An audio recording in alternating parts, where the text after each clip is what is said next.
Good evening. Welcome to this special edition of Brass Tacks. I'm Zaka Jacob. As Finance Minister Nirmala Sitharaman is all set to present the Union Budget for 2022, there's some good news from the economic survey that was tabled in Parliament today. The survey projects India to grow between 8 and 8.5% in the coming fiscal. Are we now well and truly back on a high growth path after 2 years of disruptions caused by the pandemic? What should the Finance Minister's recipe be, her relief package be for industries that have been hard hit by COVID? We'll have some of the biggest names of Indian industry joining us on this special show here on Brass Tacks. But first, the story so far.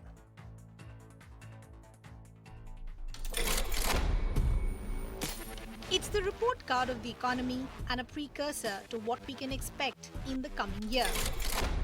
Union Budget 2022 will be the 10th budget presented by the Prime Minister Narendra Modi's government and the second in the midst of a pandemic. The challenges for the Finance Minister thus are plenty. The big number to track is the GDP forecast for FY23. The economic survey tabled by the Finance Minister pegged it at 8 to 8.5%, much lesser than the revised projections of the IMF at 9%. Though the report said that all macro indicators indicated that the economy was well placed to face challenges held by a pickup in farm and industrial output growth.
The other expectations is from sectors for increased allocation.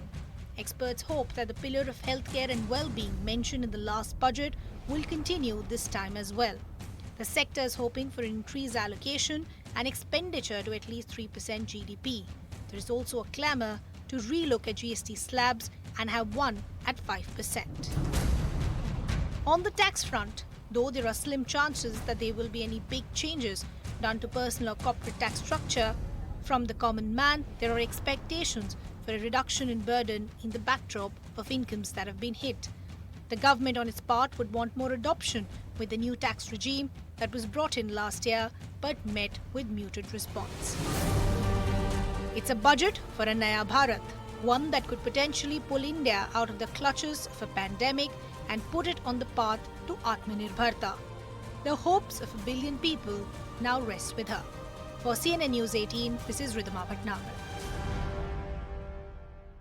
So are we now well and truly going back into the high growth orbit as the economic survey indicates?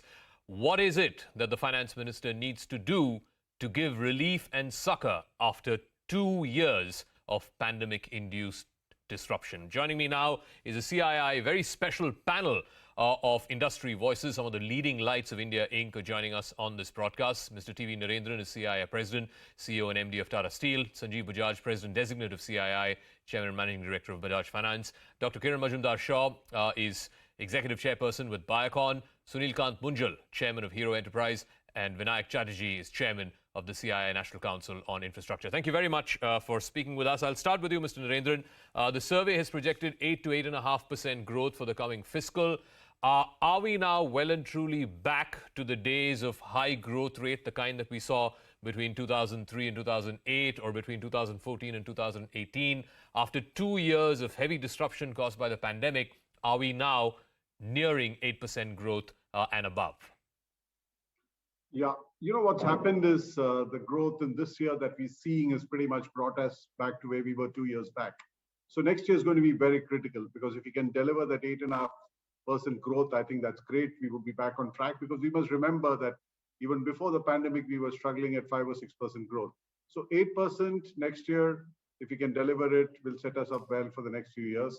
And I think given the investments the government is making on infrastructure, if we can prop up consumption a bit, I think we are on track for that.